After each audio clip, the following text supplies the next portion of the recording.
Hi, YouTube. I hope you're doing good. I have to go back outside, but I thought I'd make a video before I get too tired to do it tonight. So, yeah, I came in and I decided to call my neighbor lady with the dogs. Her name's Jessica, and I told her, I said I couldn't call like 5 days ago right away. I said I wanted to be careful of how I sounded because I was so sad. I would have probably sounded angrier than I want to. And I told her, so I thought today I'd call and just see if you saw any signs of feathers. I told her I'm not going to come down on you. It's not like that. I said we just would like to know so we could stop looking for her if there was any signs of that. And she told me that she's got young daughters and that when she was in the shower her kids had let the dogs out a couple times last week, and the one has a shock collar, but it must have malfunctioned. Well, they do have a kennel, but he still hasn't put it up. He's like I don't think he's a very nice person, but she's a sweet lady, and I'm glad I took my time to um gather my kindness before my sorrow spoke for me, you know. So I'm glad I took that time.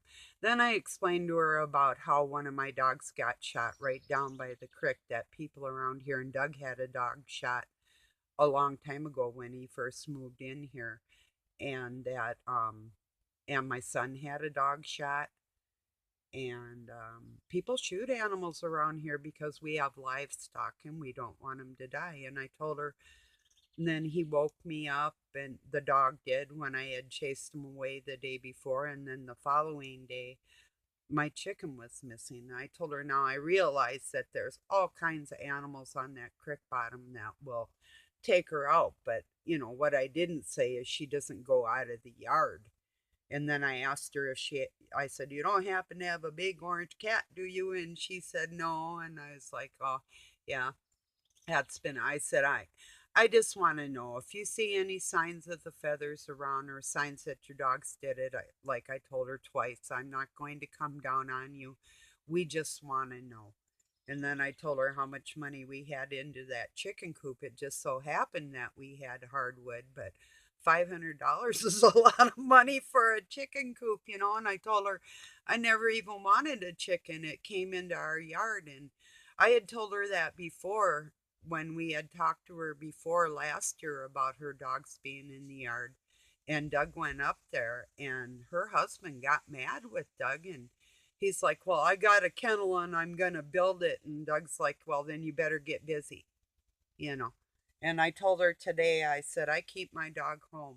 I said, chained, all the time. Well, I mean, I'll let her loose with me right by her side, but I don't let my dog run at all. But then I did tell her that I understand, being a grandma of four granddaughters, and, I've been through the kid thing too. And even my cat will sneak out, and then I have to worry about her getting things in the yard, rabbits or pheasants or my chicken, whatever. So I told her, I said, so I'm not coming down on you like that. I said, we just want to know so we can stop searching and stop hoping that she's going to come back. If there's absolutely no hope, well, then, you know. So, and she was really nice about it, and I felt almost horrible because I know her husband's one of them, if you know what I mean, where if the kid let it out, or she was taking a shower and her daughter let the dog out or went to go outside and the dog snuck past or something, he'd be one of them to take it out on them. And so I was really careful not to make it her fault, but there's just no way I couldn't because it's their dogs on our land. It's like, what do I do? Please, God, tell me what to do, you know. So, but we had a nice talk, and I told her, I said, I really hated doing this, sweet neighbor. I said, have a nice day. And I said, we'll talk. But, yeah, I would not have been talking last week. I called her one other time, and I said, keep your bleep and dogs at home, or I'll call animal protection services on you. You know. Well, Doug said he'll fire her around, and next time he's taking them out. And she's like, because she said the one dog's really a good dog until they got that other one, and then he kind of leads the one astray. And I understand that. Doug had a dog, and my son's dog used to get him in trouble too. So, which neither one of them, my dogs are a little better trained. So that's just the way it is. It really is too. Um, so anyway, but I am glad I called her. I feel better about it. At least I don't have to wonder if they saw something, or maybe her husband did and he's just not saying. So I repeated it. I said, I don't want any money for it. No, we don't want another chicken. We didn't want one when we got this one. It just so happened when she showed up, she's starving and thirsting to death. What do you do? Have it for supper or take care of it. Those were my choices. Or just let it go, get out of here, chase it away, whatever. I don't know. But so, yeah, life in the country. So, yeah, no matter where you live, you have your issues. And it's a lot of times neighbor related, unfortunately. And this really used to be so quiet around here. Um, yeah, and I told her, well, that a person from up on the hill, where our property line is, had shot a dog up there, my son's dog. And she said, you're kidding. And I said, well, that was before you moved in, because she's like right across the valley up on the other side of the hill, where the creek is. So I do believe their property goes down to the backside of the creek too, up above our place. So I think they got some creek property, if I'm not mistaken. But so, but not all of it, not when it comes on to ours. So, but yeah, it's terrible and it's too bad. And it is a cute dog. I mean, I don't want to see nothing happen to their dog if they love it. If they don't, they really should find it another home, if they don't want to take care of it. But I think I think she was more scared of what her husband's going to say. And that's the sick part of the whole thing, because Doug said when he was talking to them about that he was more of a DICK about stuff than actually giving a crap about anything Doug had to do. So, I mean, seriously, we're out in the middle of the winter building a chicken a house, and he's got a kennel, and he can't even set that up in the summertime. So, whatever. But they can take their hot rods out, and we got them too. But he can take time to go away for the weekend. They got mud boggers and different things they do. Toys. Take time for toys. You better take time to build that kennel. That's my opinion. And I know our kids are little, but I took my kids to construction sites and would have my oldest one do cleanup. Oh, I'll tell you a funny story. So Luke was about 6 and John was about 3, maybe 4. Thereabouts they were. And Luke was doing cleanup. He would keep the copper, and he would take precious metals like cuttings from the electricians and put them in a box and make his own money. Plus, I paid him for doing cleanup. So I'd take like picnic lunches and blankets so they could take naps if they were tired and whatnot. And I'd put them in a room that I would already have done. So all the dust from the drywall and different things weren't around my kids. So then at the end, I'd sweep and Luke would pick up little pieces of sheetrock or whatever, had to go out to the dumpster, and he'd put it in a pile.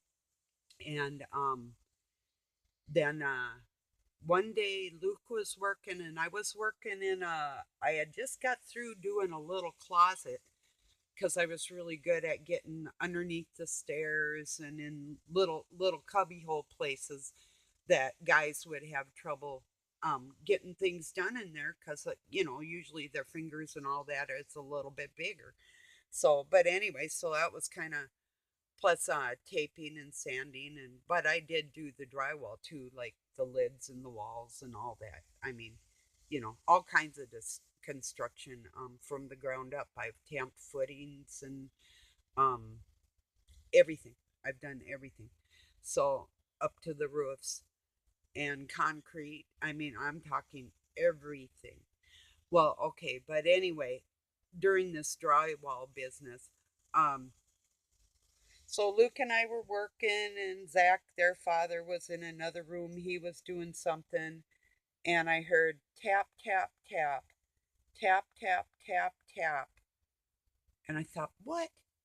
So I went in the clean room where I had John right next to me, and nobody else in the building. And here he was in the closet that I had just got through drywalling, poking holes all over in there. He didn't get many of them. When I heard the tapping, I went in, but there was like 13, 14 holes by the time I got in there. And here he had taken a drywall hammer and a nail, and he was nailing when he was like 3 holes in the drywall that I had just got up. And I'm like, oh my God. I wasn't mad at him or anything. I thought it was really funny because he even took the training wheels off his bike with a wrench from out of my kitchen drawer when he was 3 years old.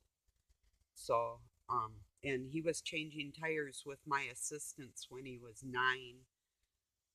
So yeah, both the kids were into cars quite a bit when they were younger, and then bad things happened in their lives and stuff. But especially that little one, he was like, they both. Luke was more electronically inclined, and John's more mechanically, but kind of with the same mindset like that. So, it was funny. I did have to repair it, but it was funny. Yeah, it was. I mean, it only took my putty knife, a little drywall plaster on there. I skimmed over it, and then the next day I had to go in there and sand it a little bit. But as far as that little guy could reach up, there was a few holes up in there, and I'm like, I could hardly believe it. I was speechless. I was like, just learning from what he had seen. I never taught him how to hold a hammer or a nail, ever. Not at that point. And I hadn't taught him how to use a wrench to take his training wheels off either. He took a pliers and a wrench, held the pliers on the side of the bolt, and took it out with the other side, with the socket. Or it might have been a screwdriver and a pliers, or he might have used a vice grip. I can't remember. But that little shit took his own training wheels off, and I'm like, I'm not putting them back on if you can't ride. And he's like, I'll be fine, Mom. And I'm like, oh, and it was a little BMX, and he used to do jumps with it and stuff. It was just like totally hilarious. And speaking of funny, but that's what I told Jessica this morning, or a while ago here about the chicken. It's just that she is such a funny little bird, you know. She brought a lot of joy into everybody's life. My horse misses her, Doug's cat, and mine. Everybody saw her and all the birds in the yard. Everybody was looking for her. Even I had a set of woodpeckers, the smaller ones, when I was calling her, and different birds around in the yard that were helping me call for her. And you would hardly believe it, but every animal in the yard misses her. So, yeah. So, anyway, that's about what's going on today. I don't know if I'm going to do that transplanting. We have rain coming in, and if I do that, I have some taller plants that might get pummeled. I might just have to wait. I mean, they're doing okay. They're still alive, and they might make it through the growing season. If not, with my tomato plants being in pots, I can still bring them back in. So that's cool. It's just the squash. And I mean, it's not a great loss. It's not that we're dependent on their food or anything, But oh, the good news is I didn't know if my asparagus would come up again or not because it tried to and then it didn't. But yeah, there's more shoots coming up, so that's not a loss, and that's a big deal because I put a lot of effort into um getting them established, and it's a big deal because it's worth quite a bit. So to even sell a pound of it, like so if I had like 20 pounds of asparagus, um, just over $100, more than that actually. So I think it's 5, $6 a pound at least now. So yeah, and these are primo Martha Washingtons. They're tender and they're huge. They're not those skinny little stringy ones that you have to gnaw on, if you know what I mean. They're crunchy, but they're good. They're soft. They're not stringy and that type of thing. So yeah, cream of the crop, creme de la creme. So I've been interested in them white ones. Another thing I want to try is purple potatoes. I like the yellow ones. I'm allergic to potatoes, but wouldn't that be a riot if I wasn't allergic to the purple ones as much? That's what I'm thinking. I'm thinking maybe because they're a different breed, although they're all of the nightshade family, which is poison. But I don't know. Yeah. Here's an odd thing. I had a dog a long time ago. He did live through it, but it could have caused his cancer. But I had this hunting dog, and he was a Gordon Setter when I was a kid. And he ate my mom's tomato plants that she had started in a porch that we had. And he got really sick because they're poisonous to animals if they eat them, the plant itself, not the tomato. So we took him to the U of M and can't remember what they did. They might have pumped his stomach. I'm not sure. I'm not even sure. I don't know if I was home when that happened or not. But uh,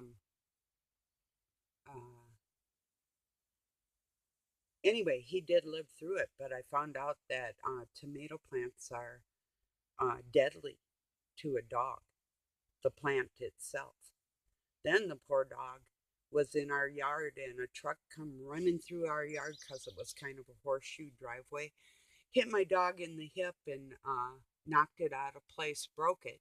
And that's another time we took him to the vets at the U of M to have a hip replacement for him. So it was like a $4,000 operation that my parents paid for. But I trained the dog. My dad used it for hunting, but it would really kind of listen to me mostly. But he was really a good bird dog. So, yeah. One time I was on my paper route, and these kids were going to try and take my newspapers from me and probably sell them downtown or whatever, or see if I had any money.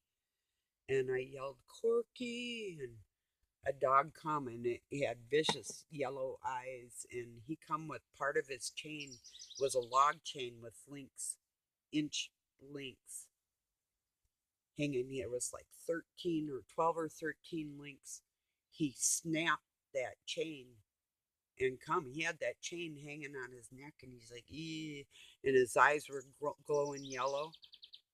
And I said, "You better not move. My dog and I are gonna go home now." I was about a block and a half away from my house. My dog saved me because they would have hurt me to get my stuff, and I would have fought to keep it. So that just there was four of them. Well, and then there was two of me in a minute. Boy, did that surprise them. I couldn't believe it that these kids had come into my neighborhood just to take my newspapers. They must have been watching me or something, thinking, "Oh, there's a girl alone, 12 years old. We're just gonna." And they were like teenagers, and I was like preteen. So they thought, "Well, we'll have the upper hand." They learned different. So yeah. I've had some really, really good, well-trained dogs that did some remarkable things, and that was one of them. The strength. Well, I used to take a boat or that was probably, I'm gonna say probably 40 pounds with the tack on it, which was steel. And I used to take that boat over, and that was hardwood, and I'd sail it out into the lake, and my dog would retrieve it for me. I would take rocks like that and throw them out into the water. My dog would dive into the water to bring that same rock back to me. Just totally remarkable. And he had, well, I'm pretty sure he had his eyes open underwater, you know, or else I'd be out in the water and I'd call him out to me and I'd grab his tail and he'd tow me back in just for fun, you know. And he rode on motorcycles and snowmobiles and boats and sliding with me. Anything I go want to go bye bye and he'd go nuts. Whatever went zoom, he was ready to zoom. And I tied him up to a wagon and taught him how to pull with a wagon, and, just kid stuff, kid dog. Really, really excellent. Big black dog with a white chest, yellow eyes. Amazing. Really cool dog. So, yeah. Yeah. So, I'll probably leave this one at that. Just wanted to chat to you and tell you what was going on with Chickolett. I'll let you know if she comes back. And like I told Jessica too, I will call you if she turns up, And she said if she heard anything too, she'd let me know. And I don't think her husband would, but I think she would. So, and she did feel bad. She told me twice, I am really sorry. So that's okay. I just want to know, you know. So hopefully, and I just have a feeling. I just have this feeling, but I can't prove anything, you know. It's like I told her. There's all kinds of animals around here on this creek, so and I can't say for certain. And that part doesn't really even matter. We just want her to come home. So, yeah. Anyway, so yeah, but I am going to go out. I have some more fencing to do, and I've got Doug picking up medicine for my horse's leg, and looks a little better today. So I didn't have the proper horsey medicines yesterday, but I mean, I had enough. Um, in a sense, what they would use, but there's a sulfur product that's really excellent for livestock. Um, and so it puts like a real good coating on there to keep to heal it quicker. And I did put some zinc on it this morning for her. I had zinc powder, so I put that on her. So, and to keep the flies out of there and keep it clean. So that's about what's going on, and I'll say bye bye for now. I'll talk to you soon, and yeah, I'm feeling a little better, but I don't know. Anyway, so I'm gonna go out and do some more uh, fencing today because that's in the shade by the woods, and take care of my horse's hooves and or leg, and that's probably about it for today. I've had enough of today. No, not really. It's a pretty good day. It's just beautiful, but it's supposed to rain again tonight, so I better get something done. So, so okay, everybody, thank you for joining me. I love you very much. Peace and love from Pine City, Minnesota, USA. Have a good day, night, wherever you're at.